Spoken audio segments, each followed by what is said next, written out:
Hey everyone, we are back again with some more GRE words, and in this video we are not going to talk about any specific category of words. We'll be discussing some random GRE words, so without wasting any time, let's get started. The very first word that we have for you in this video is the eulogy, and it means to express praise towards someone.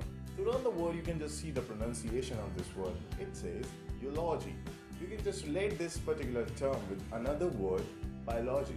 My biology teacher actually got impressed when I presented my biology project in front of the class. He praised me in a very gentle manner in front of the class that it was a memorable moment for me. So that's how you can just relate this particular eulogy word with another term, biology. Coming to the next word that we have for you is the extol, and it means to praise someone. It is a similar word just like as eulogy. To learn the word, you can just again see the pronunciation, and it is something like as extol.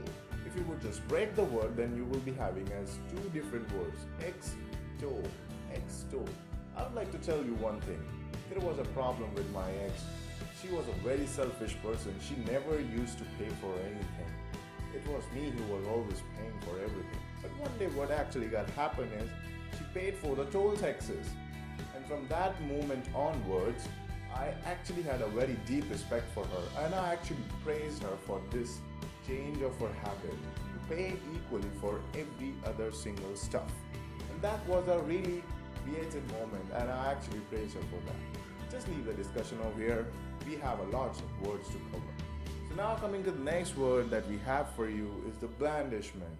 It is a similar word just like as eulogy and extol, that is to praise someone, but in a different way. Over here, we are praising people just to flatter them, just to wheedle them, just to persuade them. So blandishment, this means to persuade someone by flattering. To learn the word, you can just see the pronunciation of this word, that is blandishment. You can just relate this word with another term, accomplishment. Blandishment, accomplishment. In the office, he's been just accomplishing his monthly targets just to persuade his boss. That's how you can just relate this particular blandishment word with another term, accomplishment. That he's been just accomplishing his monthly targets just to flatter his boss. There is no other reason that he's been trying to accomplish his targets. He's just trying to persuade his boss. Moving to the next word that we have for you is the adulation, and it is a similar word just like as blandishment. That is to persuade and flatter someone, but this time in an excessive manner. To learn the word, you can just again see the pronunciation of the word. That is something like as adulation. You can relate this word with another term, modulation. These two have the same pronunciation. Adulation, modulation. He's been working on his communication skill, but this time on the modulation part as suggested by his boss. And he's been just working on his communication skills just to impress his boss, just to flatter his boss, so that he can just get some sort of an increment right after this month. So that's how you can just relate this adulation with a modulation thing. Moving to the next word we have for you is the smug, and it means to feel satisfied but in an excessive manner. To learn the word, you can just simply relate the word smug with the smugglers. Smugglers feel very much satisfied by selling and by smuggling the drugs and the illegal stuff. They feel very much satisfied by harming the society.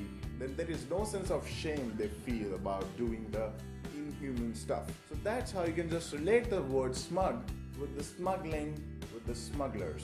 Moving to the next and the last word of this video, that is gloat, and it has a similar meaning just like a smug, that is to feel satisfied, but over here in a different manner. That is to feel satisfied by harming someone else's feeling over someone else's misfortune, by providing harm to others. To learn the word, you can just simply see the spellings of this word, that is G-L-O-A-T. If you will just remove the L from the middle of the word, then the word you will have is G-O-A-T, goat. And you know very well that the butchers feel very much satisfied by killing the goats.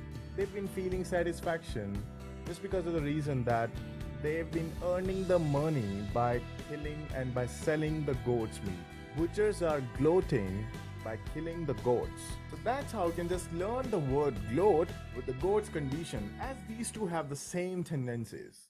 Okay, so that's it in this video. This time we have discussed 6 words with 3 different categories. Hope you like our videos. Keep on practicing, keep on learning, and see you next time.